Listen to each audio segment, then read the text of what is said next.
কি কও মা? হ, যেই পুলার একবার চোখ মারবি দেখবি হেই পুলা সারা জীবনে তোর দোকান ছাড়া অন্য কোনো দোকানে চা খাইতে যাইবই না। ঝড় আসুক বৃষ্টি আসুক তোর দোকানে ঘুরে ফিরা চা খাইতে আইব। একটা কথা মনে রাখবি বাসন্তী, দোকানের সামনে যত ভিড় হইব তত বেশি বিক্রি বাড়বো, বুঝছস? আমারে দিয়ে তুমি ব্যবসা করতেছো মা?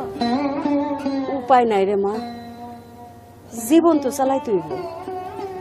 তোর বাপটাই যদি আয় রুজি রোজগারের মানুষ হইতো তাহলে তো আর কোনো চিন্তাই আসিল না।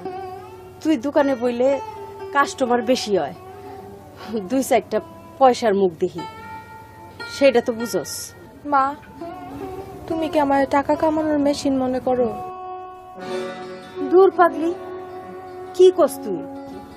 এই যে কইলা আমার লাগে টাকার মুখ দেখতে পারতেছো, কথা তো সেইটা না, কথা হইলো যুগের সাথে তাল মিলাই চলতো।